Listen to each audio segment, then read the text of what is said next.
日本史学習に最高にもってこいのサイトサムライアーカイブスポッドキャストへようこそ。美しい自然にあふれてる縄文時代から波乱万丈な幕末まで全時代を網羅して日本史の隅から隅まで一緒に語り合いましょう。では早速日本史の世界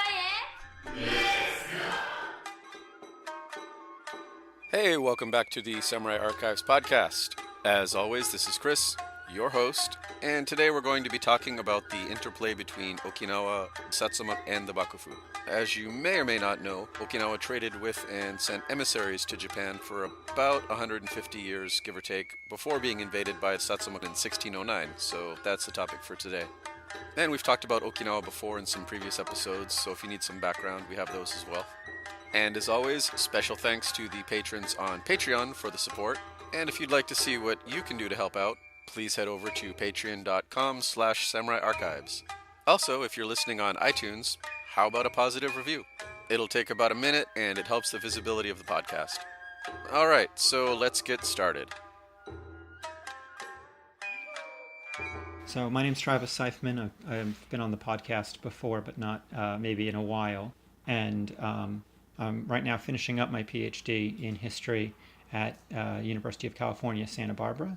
And I'm working on, I'm trying to examine the embassies sent from the Ryukyu kingdom, that is to say Okinawa, to the Tokugawa shogunate in the 17th to 19th centuries. The Ryukyu kingdom, Okinawa, was a separate kingdom, was basically independent up until the 1870s, really, when Japan, the Empire of Japan, the new Meiji state, annexed the islands. Up until then, it was considered to be a foreign country, ikoku in Japanese, and they had a king and they had a royal court that made decisions, and it was really, in many ways, run as an independent kingdom all the way until that time. In 1609, which we'll work up to later on in the conversation, but in 1609, the Shimazu clan of Kagoshima invaded the islands and captured the king, and from then on, for the rest of the Tokugawa period, Satsuma, Kagoshima exerted a certain amount of control over Ryukyu's policies, especially foreign policy, and they extracted taxes or tribute, and they also mandated Ryukyu to send, they sent, I forget the number off the top of my head, they sent hundreds, maybe thousands of missions to Kagoshima, of course, the Edo period, and they sent 17 to Edo. So that's those 17 embassies to Edo that I'm studying in my dissertation.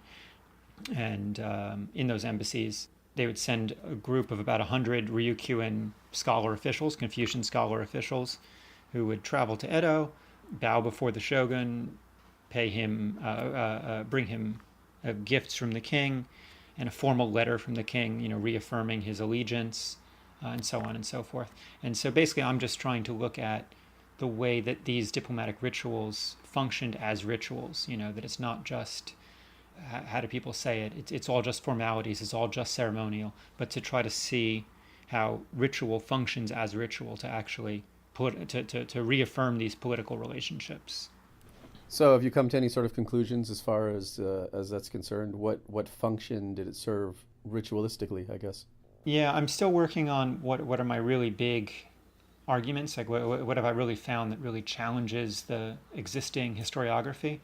But one main thing that I'm trying to kind of work through is most scholars, most people working on this subject have basically said, these rituals had real meaning and they expressed or symbolized this and that and the other thing.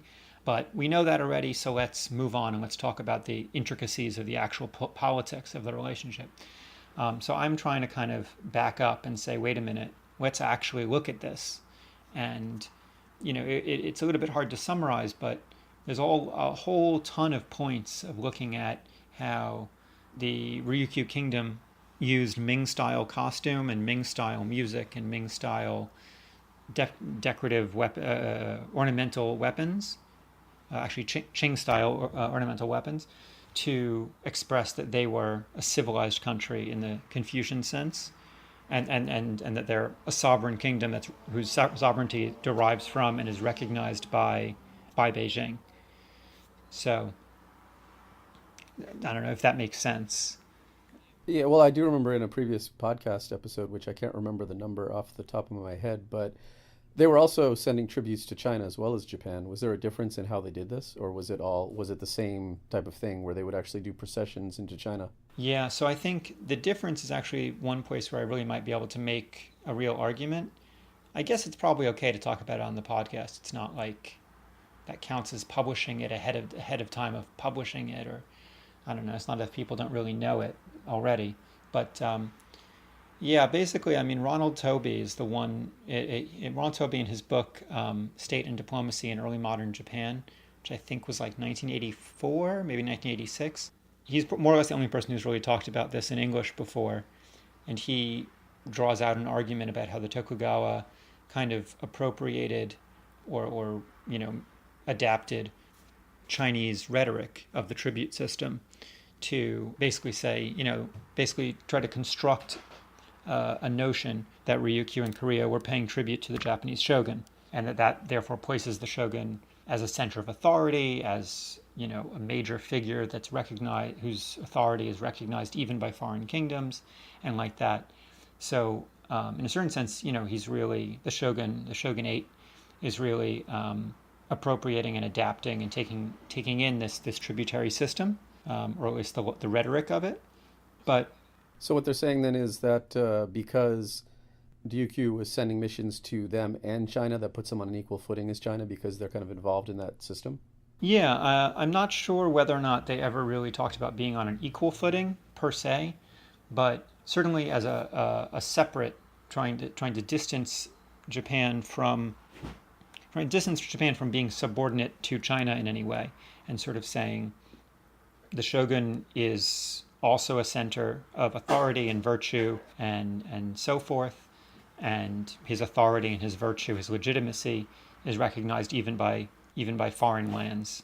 That foreign kingdoms are so inspired by his shining radiance, or whatever you want to call it, that they spontaneously, of their own decision, which is not really true, choose to send embassies to pay respects, to pay gifts, to pay tribute, and so on and so forth. And I'd be happy to sort of expand upon that more, what exactly this tribute system rhetoric means. But what I've found in my research is that despite all this rhetoric, and other people, Arano Yasunori has also talked about the construction of a Japanocentric world order as opposed to the Sinocentric world order. What I found in my research is that actually there's a lot of ways in which Tokugawa ritual, the court ritual, does not resemble the tribute system. So, would that be because of a lack of, I don't know, training or understanding on the part of the Okinawans or the Japanese, because they're not actually, well, mainly the Japanese, I guess, because they're not actually involved in the Chinese side of things? Right, yeah. So, I mean, the Ryukyuans definitely know what the tribute system should look like, how it functions. They send people to Beijing once every 2 years, and they engage in that system, and they know the ritual protocols and so forth, the right practices. The shogunate, I think, at certain times, especially maybe in the 17th century, in the 1600s, I think maybe the shogunate wasn't really fully aware of exactly how things are done. Arai Hakuseki, who's a major Confucian scholar and advisor to the shoguns in the 1710s, Arai Hakuseki interviews Ryukyuan officials and asks them in great detail, like, how does the tribute system work? What rituals do you perform in Beijing? How exactly are those rituals structured? Because Hakuseki is interested, perhaps more strongly than almost anybody else who was ever involved in the shogunate. I'm not sure if that's really true, but perhaps more so than anybody else who was really major in the shogunate. Hakuseki was really interested in trying to reconstruct the Tokugawa court to resemble some kind of ideal model of what a Confucian court should look like. So he had a hand in actually, I guess, putting it together? He had a very strong hand in reshaping what the Hayashi family, I don't know if our listeners might be familiar with Hayashi Razan and his successors. For most of the Edo period, the Hayashi family were the main Confucian advisors to the shoguns, and they structured a lot of the ritual and so forth. And for 10, 15 years, in the 1710s or so, Hakuseki takes over from the Hayashi. All of these rituals and ritual forms were already in place, that the Hayashi shaped them, and actually they were shaped, as I'd like to get to eventually, but most of them are actually based strongly on earlier precedents in how things were done in the Sengoku period. But in the 1710s, Hakuseki tries to reshape some of these rituals to match his particular ideas of what a proper Confucian court should look like, based in part on these interviews with Ryukyu and scholars. But I think that the main finding here, or whatever you want to say, that what's interesting to me was that despite all of this rhetoric about trying to appropriate Chinese rhetoric of a Sino-centric world in order to create a Japanocentric world, despite all of this rhetoric and the notion of Ryukyu sending quote-unquote tributary missions, actually a lot of what goes on in these missions and a lot of what goes on in Edo Castle is based on samurai practices, samurai customs of, how the feudal relationships between warrior families are constructed, are reaffirmed, as they have been since the Muromachi period. Okay, well, I'm assuming that the Hayashi and Arai didn't actually travel to China to kind of learn all this stuff, so I guess they were just kind of working with what they knew? Yeah, absolutely. And I mean, the Hayashi family and also Arai, they had access to plenty of books and things like that. They were, as far as I know, presumably totally literate in classical Chinese, or at the very least in some form of kambun, so they could read classical Chinese as if it was Japanese. They're definitely, Hayashi Razan and many of his successors, as well as Arai Hakuseki, are considered some of the absolute top Confucian scholars in the entire Tokugawa period. So they did know what they were talking about. But yes, they couldn't actually go to China. So they interviewed Ryukyuan officials. They interviewed, I think Hakuseki probably met with and spoke with Zen monks from Mampukuji in Uji, which is basically a Chinese temple in Japan. It's run by Chinese monks, built in a Chinese architectural style and all that kind of stuff. And so he talked, they're Zen monks, so they wouldn't know that much about court practices, but nevertheless, trying to interview who they could and try to get what information they could. And regardless of actually trying to do it exactly as it's done in China, nevertheless, trying to do it as they should according to the Confucian classics, according to the classic writings as they interpreted them, as they understood them. So. And going back to the actual procession for a second, I'm sure all of our listeners are familiar with Sankin Kotai, which also involves procession going to and from Edo. Was there any relation whatsoever between that type of procession and these Ryukyuan processions?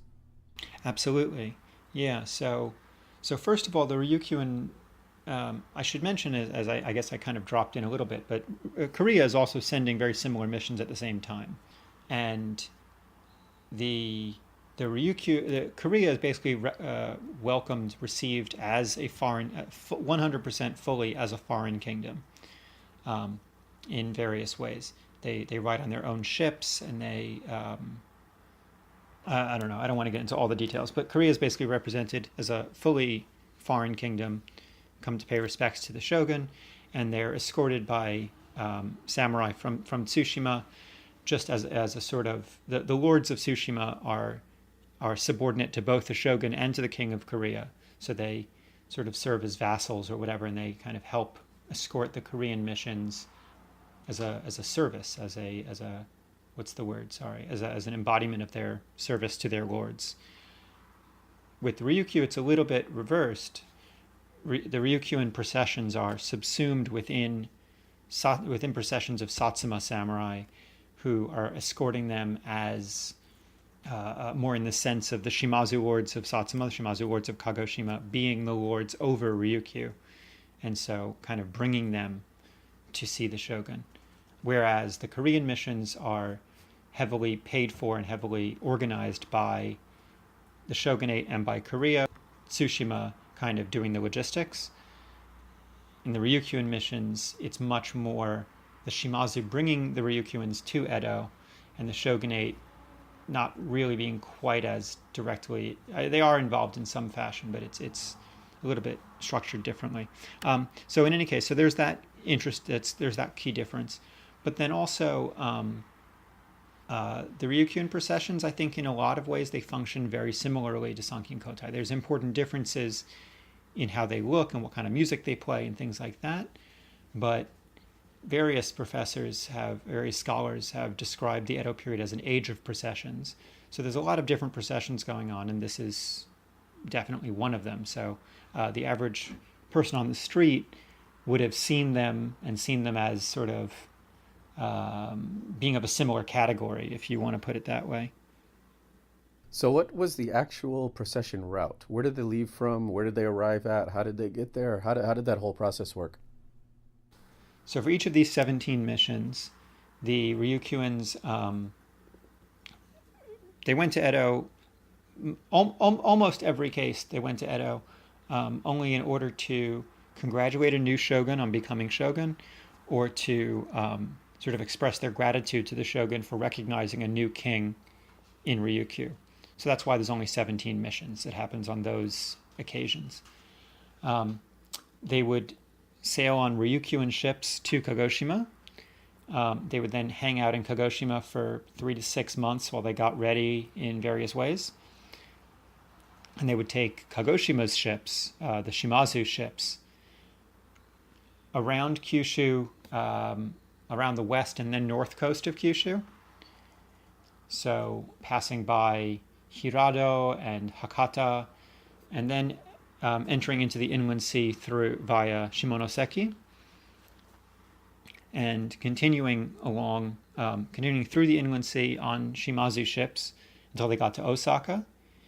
And then they would switch to riverboats, which were provided by various daimyo at the orders of the shogun, and they would ride these riverboats up the Yodo River from Osaka to Fushimi, and then from Fushimi they would walk the rest of the way to Edo, either on foot or on horseback or in palanquins, mostly along the Tokaido, but with some detours into what's called the Mino Road or the Mino-ji. And in, I'm not sure if it's every single town, or I never actually managed to figure that one out, but in most of the port towns and post stations in different towns that they stopped in, they would perform processions. So the Ryukyuans would wear some kind of slightly plainer travel clothes, and they might be on horseback or in palanquins, and kind of riding along in whatever, as comfortable a manner as you can.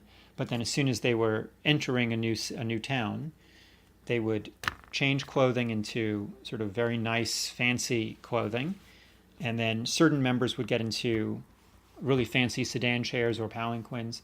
Certain other members would get onto horseback, and they would lift up banners and sort of ceremonial ornamental weapons. And they would get street musicians going, play procession music. And they would a nice sort of fancy procession into and out of most of the towns that they passed through. Okay, that was actually a question I had on my mind. Were they in full-on parade mode the entire trip, or was it only in certain areas? It sounds like it was mainly only when they were actually passing through cities. It was only when they were entering or leaving a town, yeah.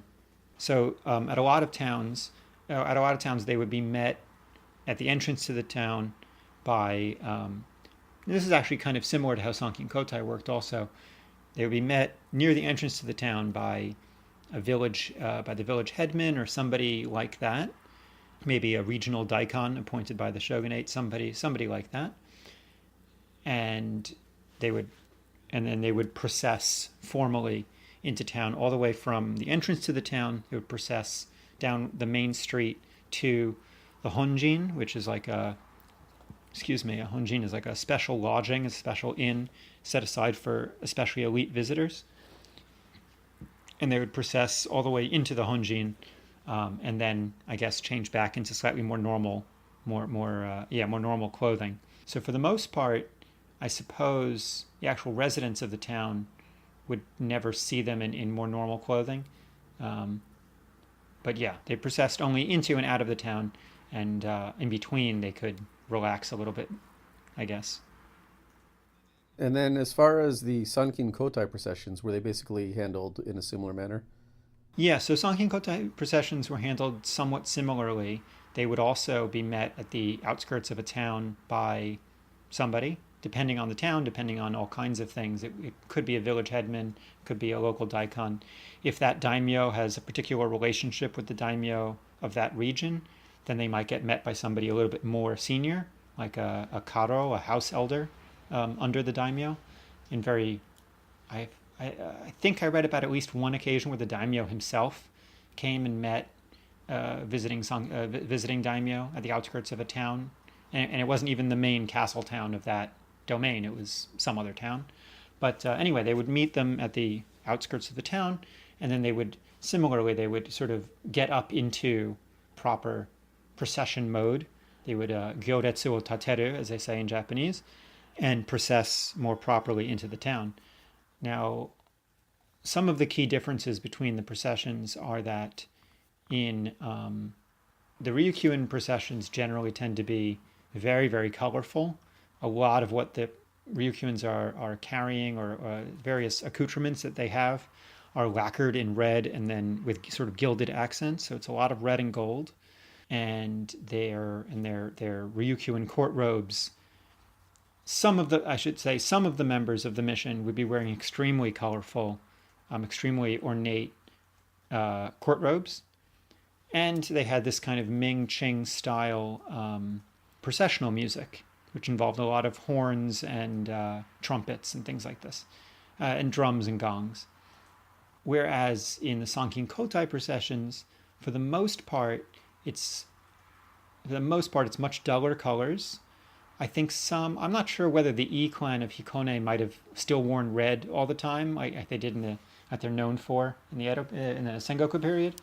But most Sankin Kotai processions were a lot of black, a lot of brown, and they did have fancy things in various ways. Some domains, their Sankin Kotai processions would include the firing of teppo.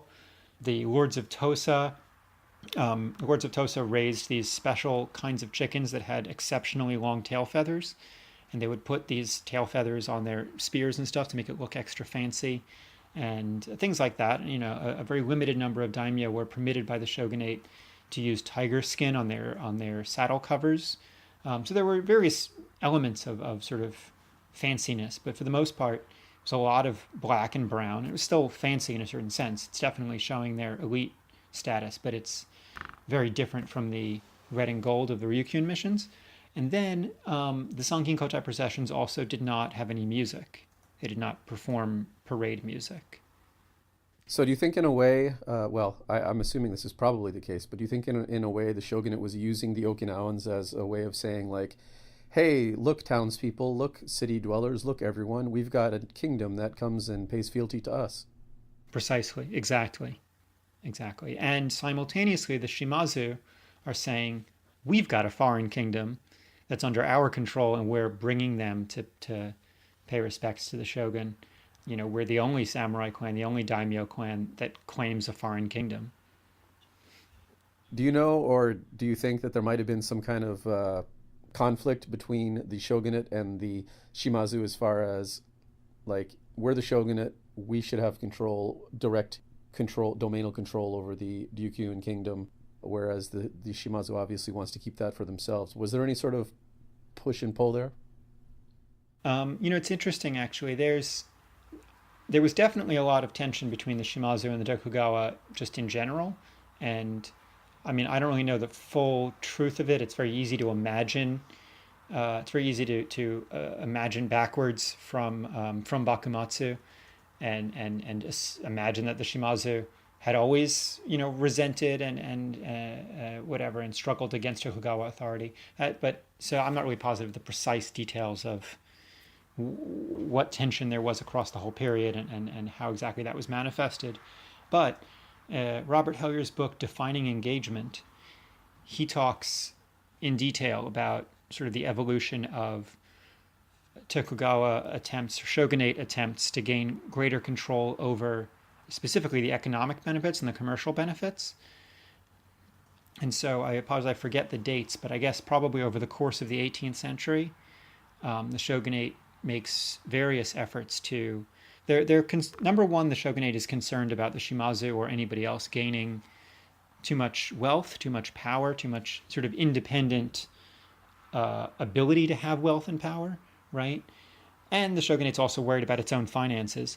So over the course of the 18th century, they put in various new policies to start to say all the trade that comes in through Nagasaki has to go through shogunate merchants. It can't go through just anybody.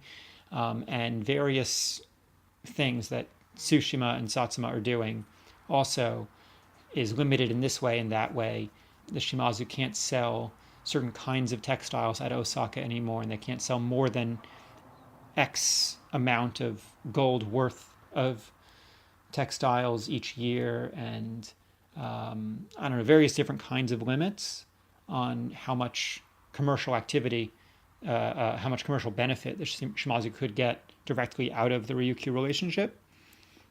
But for all of that sort of economic stuff, I don't think the Tokugawa ever, I don't think the shogunate as an institution or whatever, I don't think the shogunate ever tried to get more direct authority over Ryukyu, or for that matter, over relations with Korea.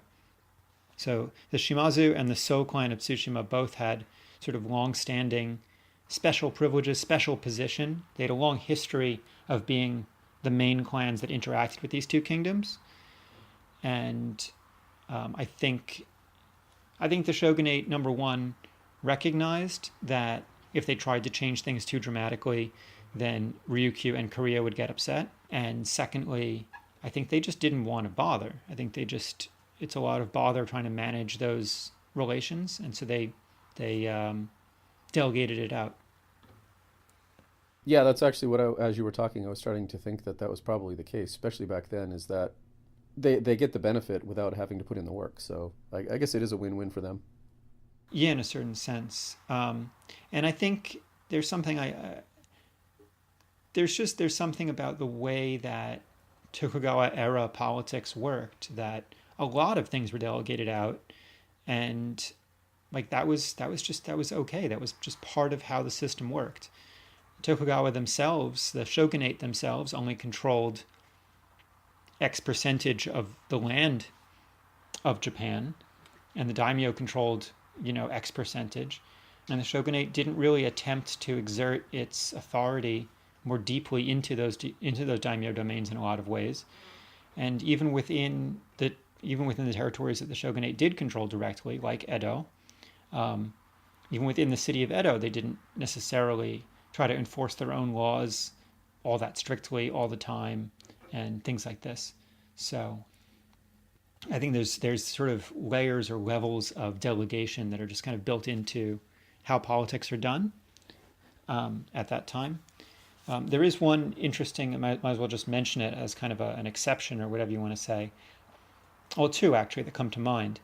But the shogunate never tries to gain direct control over Ryukyu, but it does actually, I forget if it's only a few years, I think it might be a couple decades. I think it's a couple decades in the early 19th century. The shogunate does claim direct control, direct administrative authority over Ezo, over Hokkaido. Because there's a lot of stuff going on in Hokkaido at that time with incursions from Russian forces, and they just don't trust the Matsumae clan to deal with it effectively enough anymore, I think. And so I think it's only about 20 years, I forget, somewhere around maybe 1800 to 1820, the shogunate claims direct authority over dealing with Ezo, with Hokkaido. And then also, just as one other kind of side story, right around 1860, when the Russians attempt to single-handedly take over Tsushima, the So clan of Tsushima says, we don't want to deal with this anymore. We can't deal with this anymore. We will give our domain to the shogunate so the shogunate can deal with it. And the shogunate refuses. So, but that's, of course, that's also 1860 when the shogunate has tons of other things to worry about. So maybe that's kind of a slightly different case. And you mentioned how the Bakufu, the shogunate, likes to, or just had this tendency, or just it was structured in such a way that everything was delegated to everyone else, just on down. And just for the listeners, we did that. I don't remember what episode it was. We did the episode on the peasants and farmers and kind of how things worked out in the towns, and you really see how everyone kind of had responsibility for themselves, and it kind of went upward in this long chain. So the delegation went way down, where the Bakufu was pretty much divorced from everyone more than one or two levels down, it seems. Yeah, yeah. For those listeners who are unaware, there definitely were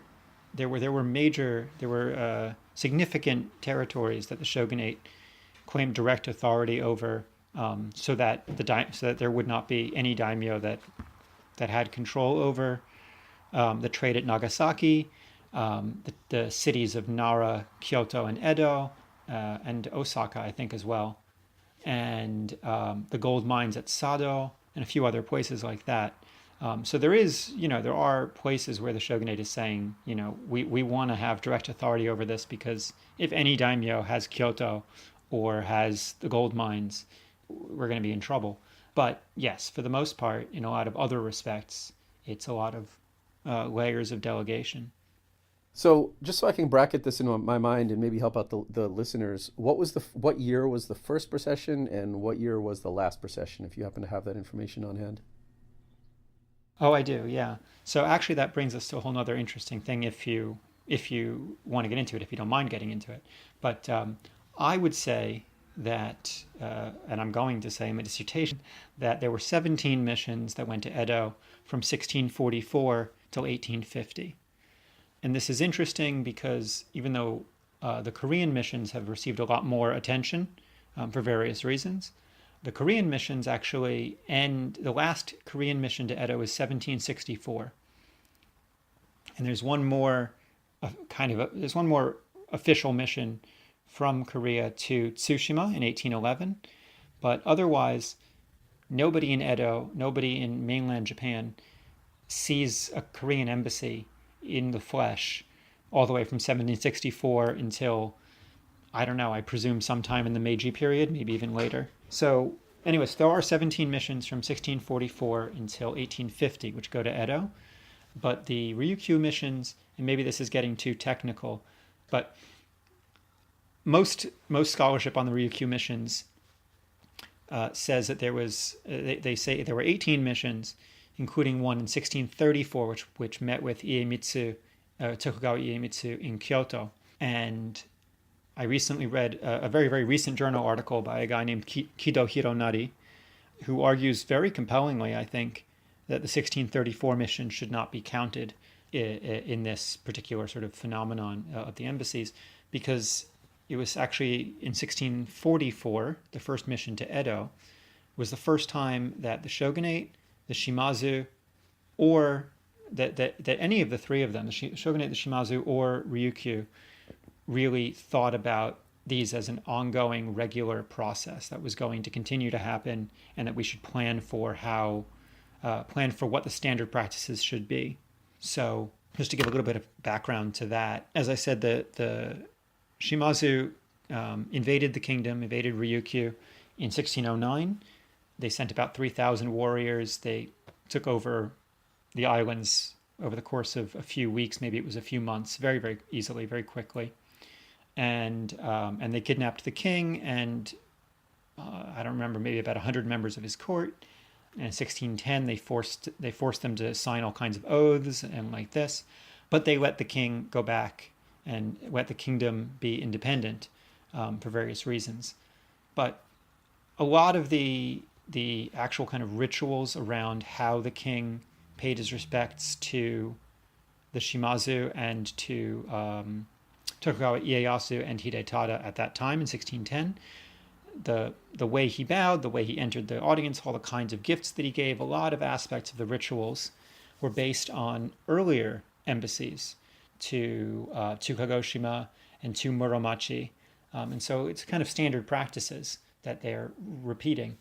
And then that 1610 set of processions and obeisances and whatever you want to call them, audiences, that whole set of rituals was then adapted as kind of the precedent or the model for later missions in which ambassadors from Ryukyu met with Emperor Go-Mizu no O in Kyoto in 1620 and 1630.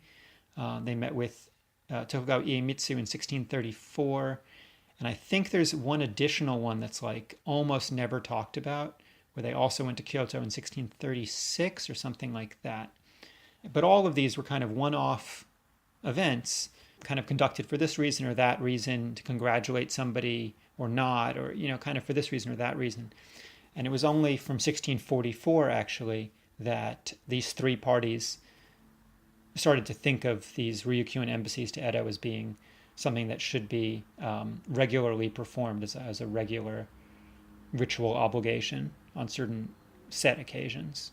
Okay, so that's interesting. So I was actually wondering what was going on between 1609 and the 1640s when they kind of had their official procession. But after the invasion, they started having relatively frequent trips to Japan. It just wasn't sort of these embassies. Was there a particular event or concrete decision made, like, okay, now we're going to make it so that you guys come to Edo and we make it an official thing? Or was it just a natural transition of how things had been going? Yeah, that's a good question. And I should say, in terms of missions to Japan, I don't have the numbers in front of me, and I apologize that I'm not bothering to bring it up. But throughout all of this time, even when it's only sort of like one mission to Kyoto, another mission to Kyoto, and then one mission to Edo, throughout this time, Ryukyu is sending 5 to 7 missions to Kagoshima every year. Was that part of their, obligation once they were taken over by the Shimazu? That kind of became an obligation? Is that what was going on? Yeah, it comes in connection with that, exactly. And what was the question? Oh, right. So in 1644, to be honest, I'm not positive, actually, I'm not sure it was any really dramatic specific event. I would have to look at it again, but I think what it really was basically that over the 1630s, over the course of the 1630s, Tokugawa Iemitsu had put into place his foreign policy framework, his structure. Restrict the Dutch to Dejima, restrict the Chinese to Nagasaki, put in place this structure of restrict Japanese from going overseas, right? And then by 1644, I would have to look at the exact dates and kind of remind myself which years are which, but by 1644, it's the first time after that we have a new shogun or a new king, and therefore a new opportunity to say, let's start doing the missions from now. Well, since we're on the topic of the Shimazu and the invasion and everything, what if any sort of relationship did Ryukyu have with the Shimazu before the actual invasion? Was it a situation where they were friendly with them and traded with them, and then Shimazu kind of said to themselves, hey, we could just take these guys over and handle this business ourselves? Or was there something else going on?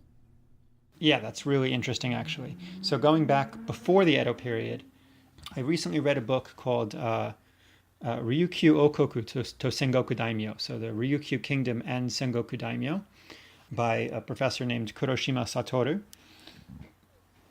And I guess maybe we don't want to get into all the really, fine details. We can if it's interesting. But basically, in a nutshell, Ryukyu, in a nutshell, as soon as you go any earlier than the Edo period, and I think this is the case across pretty much any topic, as soon as you go earlier than the Edo period, the amount of documents, the amount of documentary evidence that we have of what happened just drops off. So we have pretty minimal documentary evidence of what happened prior to the Edo period in terms of Ryukyu relations.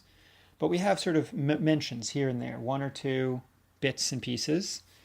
And we know that Ryukyu did send embassies to the Ashikaga shogunate on at least one or two occasions in like the 1400s. And that by the 1550s or so, they were sending missions to Kagoshima, from time to time, very occasionally. Really, it's natural and it makes sense because of the geography that Ryukyu would be interacting with the Shimazu more so than anybody else. If you go north from Okinawa, you're going to hit Kagoshima before you hit anywhere else in Japan. And you have to go like directly past Kagoshima to get anywhere else. So it makes sense that they were communicating with them. And they were actually, I forget if it was the 1550s, 1570s, somewhere around then, Ryukyu was actually having some interactions with the Ouchi, maybe the Otomo. I forget exactly which other groups, with the Hosokawa, I think maybe. But Ryukyu, the earliest record that we have of an official mission from Ryukyu to Japan was in 1481. And that mission went to Kagoshima and then went on to Muromachi. But there's not really much evidence of, at least nothing that I've read that talks about embassies from then, from the 1480s all the way up until the 1550s. So for about 70 years, I don't know, Kuroshima at least is not talking about it in his book. But in the 1550s, or somewhere right around then, maybe 1540s, Shimazu Takahisa becomes the head of the Shimazu clan, and he demands that Ryukyu send a congratulatory mission. And Ryukyu's like, no, like why should we do that? Because you said so? I don't understand. But in 1559, they send a mission anyway. I don't have it in my notes exactly, but 1559, Ryukyu sends a mission anyway, just for trade or for, kind of normal relations. And Ryukyu is still thinking of themselves as being completely independent now, right? We have relations with other people, we send missions, but we're not subordinate to anybody, except for China, which is a whole other story. But 1559, they send a mission anyway. Takahisa takes this to be the congratulatory mission that he had wanted. So that's 1559. In 1566, Shimazu Takahisa retires, and Shimazu Yoshihisa becomes the Lord of Satsuma. Shimazu Yoshihisa says, well, based on the precedent of you having previously sent a congratulatory mission to my father, or uncle, or I apologize. Anyway, having previously sent a mission to congratulate Takahisa, now that Yoshihisa is the Lord, you should send a congratulatory mission to me. And again, Ryukyu says, this isn't a real precedent. We did that one time, but it didn't really count as a congratulatory mission. We were just trying to engage in relations. And whatever. So they send the new mission in 1570, which again, Ryukyu doesn't really consider to be a congratulatory mission or a mission of subordination by any means, but they send a mission anyway, and they exchange gifts, and they're being cordial and social as separate courts should be, to be social with one another. And it kind of continues like that. 1575, there's another mission, and 1575 we actually have relatively detailed, not actually that much detailed, but we have a little bit more detail about exactly how that mission went. So the Shimazu may have seen this as starting to set a precedent, but Kuroshima argues that Ryukyu didn't really yet at all. And then in 1589, Ryukyu sends a mission to meet with Hideyoshi in Kyoto, and Hideyoshi chooses to see that mission as congratulating him on pacifying the country, and as recognizing his authority as Tenka-sama or whatever. So again, still at this time, Ryukyu doesn't really see themselves as being indebted or subordinate to Satsuma. But long story short, so 1589. And then what happens is that Hideyoshi asks the Shimazu to ask Ryukyu to contribute troops to the invasion of Korea, right in the 1590s. And Ryukyu says, we're a very small country and we really couldn't afford to contribute anything meaningful. We won't send you any troops, but we'll send some food and supplies, a little bit maybe. And then Ryukyu goes and tells Beijing that there's going to be an invasion. So I feel like there may be some details I'm missing, but basically, Ryukyu's been pretty, from the Shimazu point of view, in terms of, what Hideyoshi has ordered from them and what the Shimazu have ordered from them. Ryukyu has been pretty obnoxious and, what's the word? Just not following orders and so forth. And so then we get to 1600, I forget exactly the year, maybe 1603, 1604, somewhere around then. The Shimazu and the Tokugawa play a role in returning some Ryukyuan castaways back to Ryukyu. And Ryukyu does not send any kind of real official expression of gratitude. So finally, in 1609, the Shimazu say, Ryukyu's been obnoxious all of this time. Can we please invade them? And Ieyasu says yes. All right, that's it for another episode, and we'll have part 2 out next month. In the meantime, be sure to check out patreon.com/samuraiarchives to see how you can support the podcast, and also to get updates on podcast going-ons. And like I mentioned at the start, how about heading over to iTunes for a review? And that's it. See you next time.